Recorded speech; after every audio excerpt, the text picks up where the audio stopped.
안녕하세요, 닥터프렌즈입니다. 네, 오늘은 저희가 전 소아 응급의학과 교수님을 궁금한 게 있어가지고 좀 모셨습니다. 안녕하십니까. 저는 소아전문응급센터에서 의사로 일하다가 이번에 정치를 시작하게 된 개혁신당 국회의원 이수영이라고 합니다. 반갑습니다. 정말 반갑습니다. 근데 저희가 이제 의원님을 모시고 정말 궁금하거든요. 왜냐면은 저 내과 의사인데 저희 와이프가 밤에 아이가 연락 오거나 이러면은 괜찮아요, 응급실 가야 되는 거 아니냐라는 이제 와이프의 그 압력이 진짜... 아프면 그리고 비난하지 않아? 왜 아빠가 의사인데 애가 아프냐? 아니 내가 토템도 아니고. 그래서 소아 응급 교수님이시면 네. 집에서 매니지를 하실지 아니면은 진짜 아이 데리고 응급실 가시는 그런 경험도 있으실지 좀 궁금해가지고. 자녀들이 있으시죠? 네. 네. 저희 애들이 지금 중학교 1학년부터 3학년까지 이렇게 3명인데 응급실 간 적 거의 없고 한 번은 저희 딸이 팔이 아예 부러져서 이렇게 어긋났어요. 딱 보는 순간에 이거는 라인이 안 맞는. 트램펄린 하다가.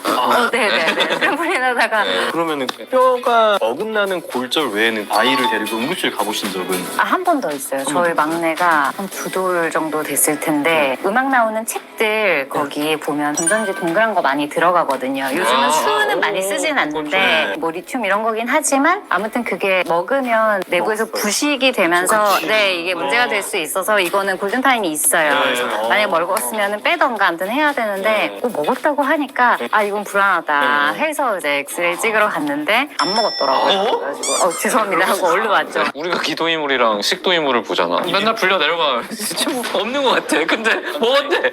어떡하지? 근데 다행히 배터리는 엑스레이 찍으면 바로 나오잖아요. 맞아요. 완전 동그랗게 분명하게 바로 보이는데 나오니까. 그런 게 아닌데 위험한 것들이 오히려 더 문제긴 하죠. 네. 그렇게 2번 응급실을? 그러니까 상당히 생각보다 많은 경우에 약간 연락 아이 괜찮고 하면은 좀 집에서 보다가 외래를 가도. 근데 저희 애들은 기본적으로 어렸을 때부터 제가 뭐 이 정도는 괜찮아, 자고 나면 나을 거야, 뭐 약 먹어보고 뭐 기다려보자 이런 게 너무 익숙해서 열이 나도 열이 나나 보다 하고 숙제할 건 또 해야 되고 뭐 이런 스타일이라. 그러네요. 어렸을 때부터 연락도 똑같이 하면은 나중에 커서도 연락 학교도 가야 되고 네, 연락도 학원도 그걸 가야 되고. 본인들이 훨씬 편하게 생각하고 제가 있을 때만 다치거나 아픈 건 아니니까 학교에서 혼자 있을 때 뭐 접질리거나 했을 맞아. 때도 뭐 당황하거나 그러지 않고 괜찮아, 뼈가 그냥 부러진 것 같진 편하게. 않아 이렇게.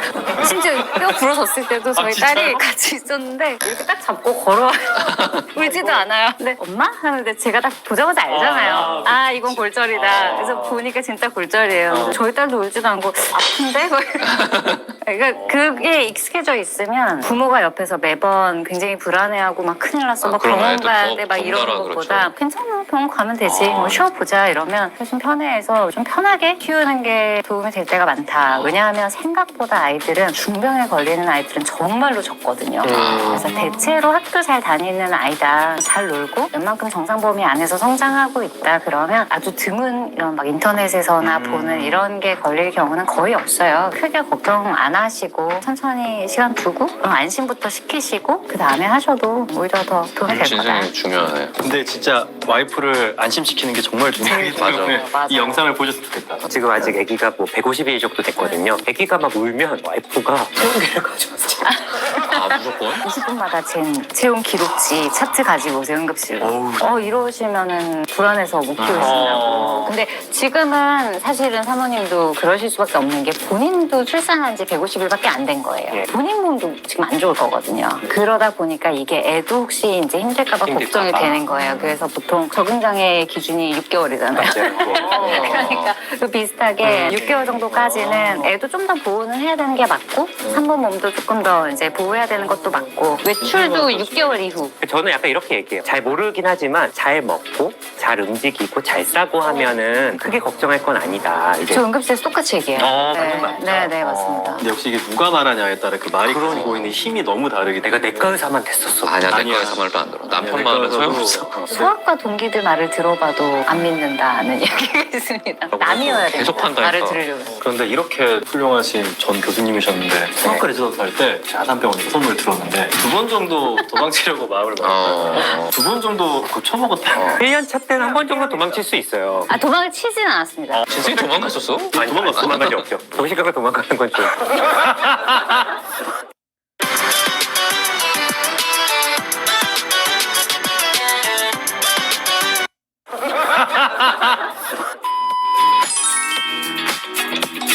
제가 제가 자주 보던 환자 중에 희귀한 병을 가진 아기가 있어요. 근데 그 아기가 본인이 가지고 있는 원래의 복잡한 병이 있는데 그거랑 관계없이 얘가 너무 안 걷는다. 그래서 뭐 근전도 하고 뭐 다른 검사 하자 해서 입원을 한 거예요. 근데 걔가 2번을 그 전에 제가 주치의로 했던 그러면 또 환자인데 정이 엄청 드니까. 네, 근데 아침에 딱 가서 봤는데 이제 얘가 검사를 가고 없더라고요. 그래서 얘는 보고 나가야지 하는 그런 마음이었어요. 그랬는데 걔가 딱 검사실에서 왔는데 그것도 아직도 기억나요. 그 스테이션 되게 넓잖아요. 간호사실. 근데 그 위에 아기를 딱 앉혀놓은 상태였어요. 엄마가 20몇 개월 정도 됐을 거예요. 그러니까 걔가 저를 기억해서 뭐 좋아하고 이런 것도 아니었을 거예요. 근데 얘가 저를 보더니 벌떡 일어나요.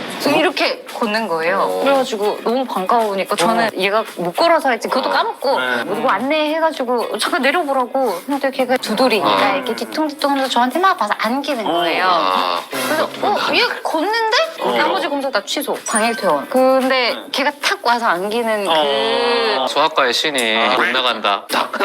그 이후로는 해야겠다. 힘든 건 힘든 운명 거. 같은 느낌처럼. 근데 소아과에서도 소아 응급을 하셨다는 게 네. 사실 저희 모교에는 그 문과가 따로 없는 것으로 알고 있는데 소아응급 세부 전문의가 생긴 지가 몇 년 안 됐어요. 안 됐어요? 네, 제가 소아응급실에 간 거는 10년 전이었는데 중간에 생겼습니다. 그러면 결국은 응급의학과 전문의 선생님들이 하는 일을 소아과 이게 참 아무도 안 하고 싶어하는 일이어서 어쩔 수 없이 블루오션이었던 영역이에요. 그러니까 응급의학과 선생님들은 소아 보는 게 부담스러우시고요. 주로 네, 그리고 소아과 의사들은 외상 보는 게 부담스러워요. 그런데 소아 응급실은 혼재돼서 오니까 질병 외상 할 거 없이 오고 만성병 있는 애기들 케어하러 또 오고 막 이러니까 모호한 거예요. 그러니까 응급의학과 선생님들 제일 싫어하시는 게 발찌 그러니까 이런 거 성인에서는 절대 그런 걸로 응급실 안 오는데 소아는 많이 오고 발달 단계상 뭐 정상적인 건데 뭐 예를 들면 이제 요만한 내 애기 때 뭐 깜짝깜짝 놀라는데 경기인 것 같다 뭐 이런 걸로 오고 이러니까 응급의학과를 이제 소아를 물론 배우시지만 이게 소아만 보는 것 자체가 굉장히 부담스러우신 거예요. 그럴 것 같아요. 네. 근데 또 소아과에서는 뭐 다쳐서 왔는데 이게 어디까지 워크업을 하고 이런 게 익숙하지가 쉽지 않고 아예 안 배운 영역이니까요. 근데 환자들 입장에서는 이거를 그냥 일반 응급실에 술 취한 분 와 계시고 막 저기 뭐 교통사고 환자 막 보기에도 험하고 막 이런데 거기 애가 와 있는 게 아이가 또- 사실 애한테도 부모님한테도 그쵸. 참 쉽지가 않아요. 그래서 감염 소아 우려 같은 응급실. 것도 네, 사실 감염 우려도 굉장히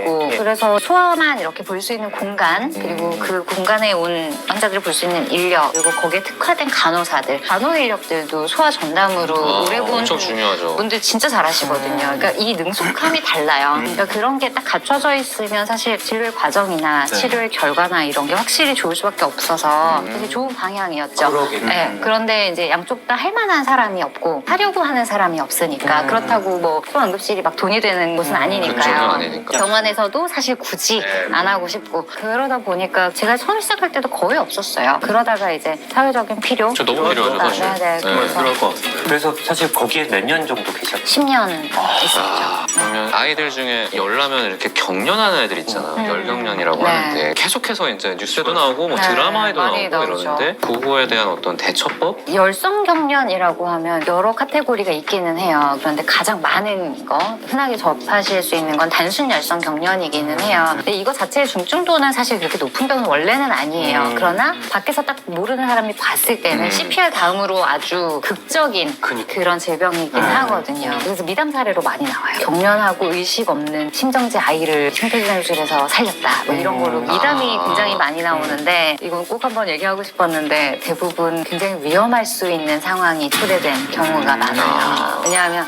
성인의 경우에는 심근경색이나 이런 것 때문에 심장으로 시작되는 그런 심정지들이 분명히 꽤 있습니다. 그리고 일반인들이 그냥 접근하시기에 모르니까 일단은 하는 거가 사실 아주 위험하지 않을 수 있어요. 성인한테 할 때는 성인에게 할 때는 물론 그것도 위험할 수는 있는데 대부분 심폐소생술을 제대로 못하기 때문에 오히려 덜 위험할 수 있어요. 근데 소아의 경우에는 정말로 심장병이 있던 아이가 아니라면 갑자기 심장 오리진으로 심장이 멎는 경우는 거의 없다. 평생 못 볼 거다 생각하셔도 무방할 정도로 그래서 대부분은 호흡이 안 좋았거나 열성경련인 경우가 많거든요. 근데 열성경련은 보통 아주 빠르면 6개월 저희 보통 돌에서 5세 정도 사이에 열이 초반에 팍 오를 때 제일 많이 하고요. 열이는 기간 동안에는 언제든지 할 수는 있는데 뇌가 그냥 한번 놀란 거예요. 오류가 한번 난 거고 근데 그러고는 대부분 말아요. 그래서 되게 단순 열성 경련은 아무리 길어도 10분 넘기지 않고 대개는 5분 안에 저절로 멈춰요. 만약에 병원 올 때까지도 계속하고 있다면 그건 어차피 입원 케이스예요.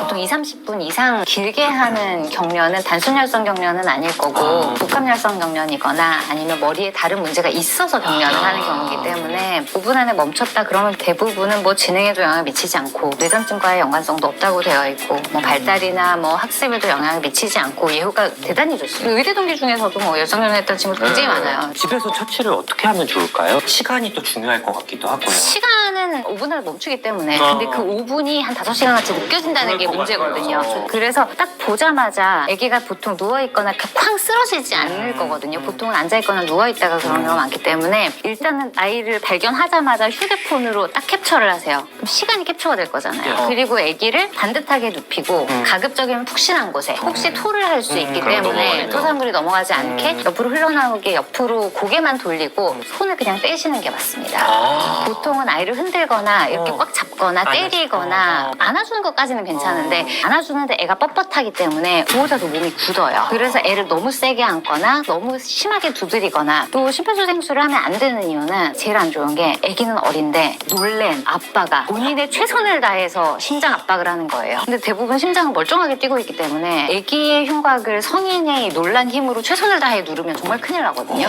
또 잘못하시는 것 중에 하나가 이게 막 이런 소리를 내요. 그러다 보니까 혀가 말려서 호흡을 못할 줄 알고 손가락을 자꾸 넣으세요. 그러면 이제 아기도 여기가 다 굳어있는 상태고 토사물이 또 나올 수 있고 하기 때문에 일단은 보호자가 손을 넣으면 이거 꽉 깨물어서 못 빼는 경우도 있어요. 정말 크게 다치실 수가 있고 는 상태로서는 만약에 토사물이 나왔는데 이거를 못 빼잖아요. 그럼 기도로 넘어갈 수가 있죠. 그래서 굉장히 위험하기 때문에 입에 뭘 넣거나 하는 건 절대로 하시면 안 된다. 그리고 가끔 쓰리콤보라고 저희가 한 번씩 속상해 하는데 아이가 경련을 하면서 쓰러져서 심폐소생술을 하고 입에 손을 넣어서 혀가 말리지 않게 하고 담요를 덮어서 따뜻하게 해줬다 이렇게 하시거든요. 그걸 하시면 안 돼요. 그래서 마지막에도 아이를 차라리 옷을 벗기고 조금 시원하게 해주시는 게 좋고 아이가 경련하고 있을 때는 해열제 같은 거 먹이시면 당연히 안 되고 그렇게 해서 보시고 119 신고를 보통은 하시라고 해요. 왜냐하면 이게 안 멈출 수도 다른 걸 혹시 수도 있기 있으니까. 때문에 그래서 뭐 캡처를 하시면 좋고 그냥 바로 119 신고하셔도 돼요. 그러면 신고한 시간이 남으니까요. 이 시간이 중요한 이유는 병원 가게 되면 몇 분 했어요.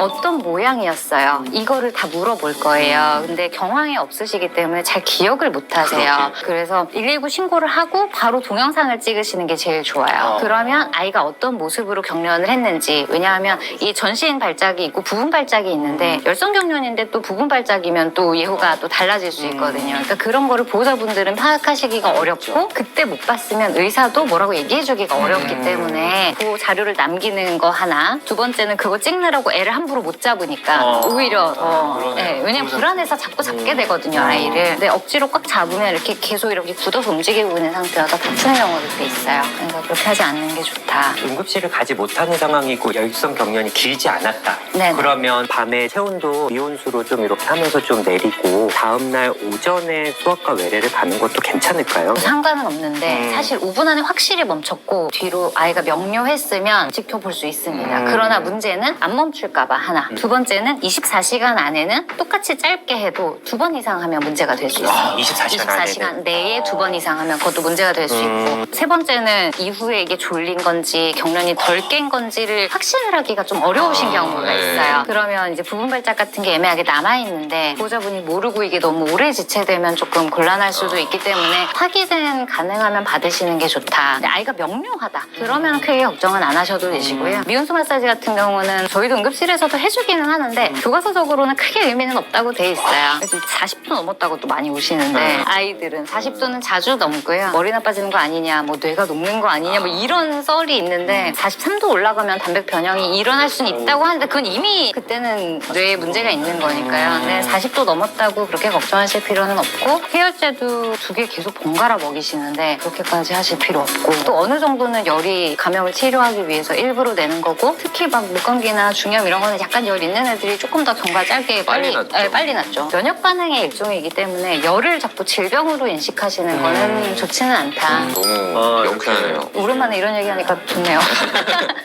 이주영 의원님, 전 소아응급 교수님과 함께 다양한 이야기 그리고 열성경련에 대한 응급처치까지 좀 이렇게 알아봤는데요. 이것만 찍긴 또 아쉬워서 다음 컨텐츠로 또 돌아오도록 하겠습니다. 네. 감사합니다. 감사합니다.